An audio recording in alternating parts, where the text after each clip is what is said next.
नमस्कार, बुलेटिन में आपका स्वागत है। एक बार फिर आपके साथ मैं हूं जीनत सिद्दीकी। हेडलाइंस के बाद चलिए बढ़ते हैं खबरों की तरफ। उत्तरकाशी में बच्ची से रेप के बाद हत्या का मामला जो है उसमें नैनीताल हाईकोर्ट का आदेश आया है।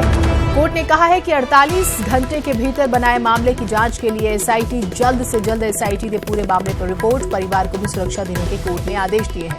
मीडिया में परिवार की पहचान न हो, ये हाईकोर्ट ने साफ शब्दों में कहा है। रेप और हत्या के मामलों पर निचली अदालतों को आदेश, ऐसे मामलों में त्वरित करे सुनवाई।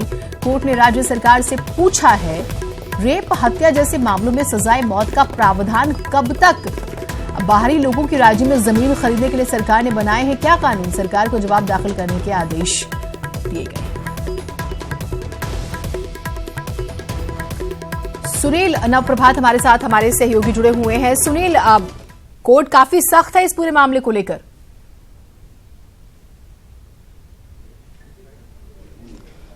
बिल्कुल जीनत, कोर्ट ने जो निर्देश दिए हैं, हमने देखा कि इस पूरे केस में उसकी भी अवहेलना हुई है, क्योंकि हमने देखा कि जो मृतका थी, जो नाबालिग थी, उसका 100 लोगों ने देखा, पूरी दुनिया ने देखा, सोशल साइट्स पे इसको देखा गया। पुलिस ने इसको रोकने की कोशिश नहीं की। ये जरूर है कि इंटरनेट सेवाएं 2 दिन तक बंद कर दी गई, सुरक्षात्मक बहाना बना के। पूरे 5 जिलों में लोग परेशान रहे 2 दिन तक जब इंटरनेट सेवाएँ बंद रही। हमने देखा कि उनके परिजन भी खुलेआम उनको दिखाया गया। खुद कल मैं वहाँ पर पहुँचा, लेकिन कोई रोक टोक नहीं थी। तो ये कह सकते हैं कि या तो अवेयरनेस की कमी थी, या तमाम पहलू जो हाईकोर्ट के सख्त निर्देश हैं कि इसमें पीड़ित परिवार को न दिखाया जाए, उनके चेहरे न दिखाया जाए, या जो नाबालिग है, जो पीड़ित है, जो मृतक है, उसको न दिखाया जाए, लेकिन इस सब की अवहेलना हुई। फिलहाल यहाँ पे DIG Garhwal Ajay Rautela press conference कर रहे हैं। उनसे पूछते हैं कि क्या कुछ रहा इस पूरी जाँच में। सर, हाँ, ये जो केस था, ये 18 तारीख को राजस्व क्षेत्र ग्राम भाखड़ा है हिटाणु में, उसकी सीमा पे एक बालिका का शव मिलने की सूचना मिली थी, और उसमें उनके बालिका परिजनों के आधार पर राजस्व चौकी हिटाणु पे एक मुकदमा अपराध संख्या 7/18 302 376 363 एंड 3/4 पॉस्को एक्ट बनाम अज्ञात पंजीकृत हुआ था। इसको प्रारंभिक विवेचना जो है राजस्व पुलिस द्वारा करी गई थी, जिसमें एसआई राजस्व हरीश चंद्र आमवाल द्वारा प्रारंभ करी गई थी, जिन्होंने पंचायतनामा पोस्टमार्टम की कार्रवाई करी। उसके बाद डीएम और एसएसपी की सहमति के बाद ये विवेचना रेगुलर पुलिस को करी। इसमें सीओ उत्तरकाशी मनोज ठाकुर के सर अभी करंट क्या निकला, कितने आरोपी इसमें निकले क्या? इसमें एक आरोपी मिला मुकेश उर्फ बंटी सन ऑफ पवन, जो कि निवासी दीन गांव थाना लमगांव टिहरी का है, और वर्तमान में हिटाणु क्षेत्र में खच्चर चलाने का कार्य करता है। अकेले घटना को अंजाम दिया, क्या था पूरा घटनाक्रम? इसने एक अकेले को करा। ये पहले उनके घर में आता जाता रहा था। इससे पहले भी 2 बार ये पहले रात को 1 बजे वहाँ जा चुका, जो कि लड़की के परिवार वालों ने उसको टोका था। ये उनके यहाँ जाता रहता था, और ये जो घटना के दिन इसने शराब पी रखी थी, उसके बाद ये वहाँ गया, बच्चे को उसने वहाँ से बालिका को उठाया और उसके साथ दुष्कर्म करने के बाद हत्या कर दी। जिस तरीके से ये मामला खुल गया कि आपने मोबाइल को सर्विलांस पे लगाया, मोबाइल को रिकॉर्ड चेक किया और मामला खुल गया, 4 दिन लग गए पूरे मामले को।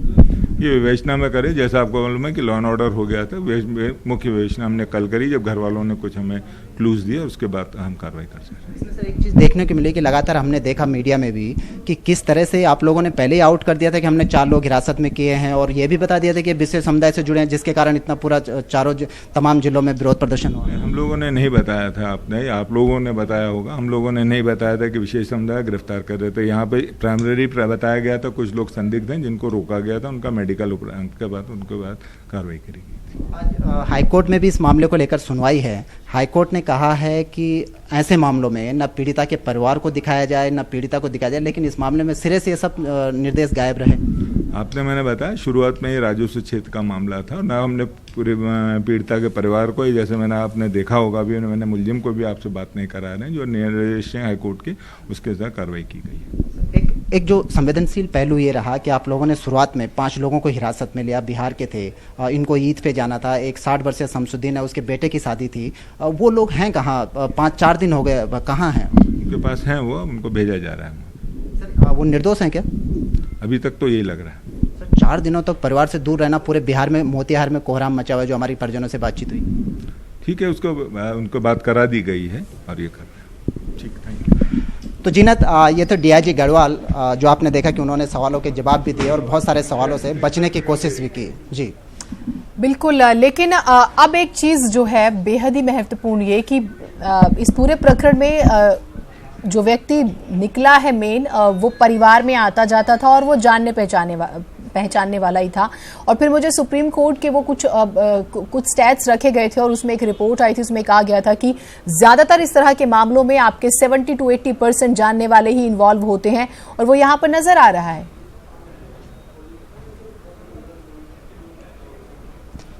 बिल्कुल जीनत, पुलिस के सामने नैनीताल का संजना केस था, हिमाचल का गुड़िया केस था, ये तमाम पहलू थे। और जिस तरह से ये केस सॉर्ट आउट हुआ कि केवल मोबाइल के आधार पे एक वो पकड़ा गया कि मृतका के बहन से बातचीत हुई, उसने कहा कि किसी ने धमकी दी और मामला सॉर्ट आउट हो गया। पुलिस ने 4 दिन इस पूरे मामले में लगा दिए और 20 लोगों से पूछताछ की। मेन इशू ये है कि जो शुरुआत में 4 लोग बिहार के पकड़े गए थे श्रमिक, जो अपने घरों को जा रहे थे, अभी हमने डीआईजी से पूछा कि वो लोग हैं कहाँ, तो उन्होंने कहा कि छोड़ दिए जाएंगे। लेकिन अगर वो निर्दोष हैं तो 4 दिन तक क्यों पुलिस की कैद में हैं? पुलिस की क्या उनको नज़रबंद किया गया है? और यदि हिरासत में है तो फिर 24 घंटे से अधिक का समय बीत गया है और कानून कहता है कि आप 24 घंटे से अधिक समय तक किसी को हिरासत में नहीं रह सकते।